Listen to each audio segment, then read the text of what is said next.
La grâce de Jésus notre Seigneur, l'amour de Dieu le Père et la communion de l'Esprit Saint soient toujours avec vous.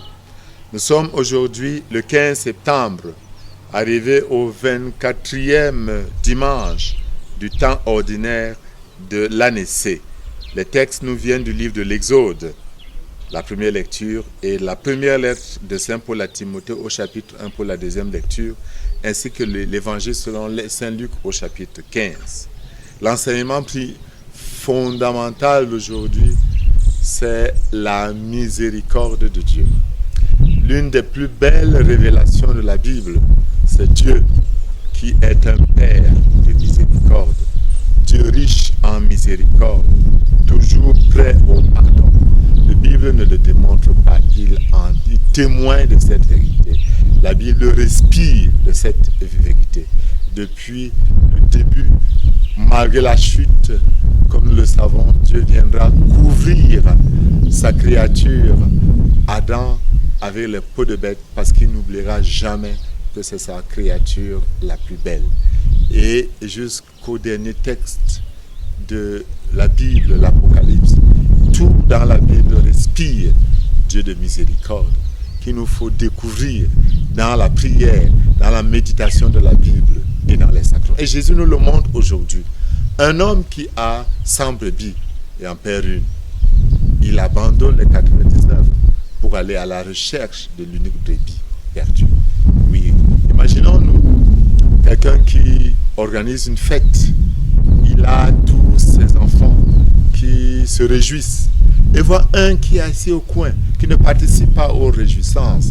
Ne laissera-t-il pas la fête pour aller s'occuper de l'unique pour lui demander mais qu'est-ce qui ne va pas, mon fils? C'est ça Dieu. Dieu qui, comme le montre le texte du Père miséricordieux et de l'enfant prodigue, est constamment en attente de notre retour. Dieu désire ce retour de l'homme. Et ce désir qui est la pointe de la miséricorde de Dieu, ce désir de Dieu de nous voir rentrer dans sa maison, nous met en mouvement, crée quelque chose en nous, nous attire. Dans la première lecture, nous voyons Dieu qui est habité par un courroux à cause de l'infidélité du peuple. Mais à l'intercession de Moïse, tout change. Et voici ce que le texte dit. Le Seigneur renonça au mal qu'il avait voulu faire à son peuple, parce qu'il est toujours le Dieu riche en miséricorde, toujours prêt au pardon. Moïse s'est apaisé le visage de Dieu. N'est-ce pas la vocation de nous, les prêtres? N'est-ce pas la vocation de nous, les fidèles laïcs, d'apaiser le visage de Dieu par nos prières pour ceux qui sont autour de nous? Nous deviendrons ainsi des apôtres de la vraie miséricorde. Voilà pourquoi Saint Paul dit, bien-aimé, je suis plein de gratitude envers celui qui me donne la force de Christ Jésus notre Seigneur, lui qui m'a estimé digne de confiance, parce que Saint Paul est l'exemple type de la manifestation de la miséricorde de Dieu. Lui qui a persécuté l'Église, Saul est devenu Paul, l'apôtre des gentils. Celui qui pourra dire à la fin de sa vie, je vis, mais ce n'est plus moi qui vis, c'est le Christ qui vit en moi.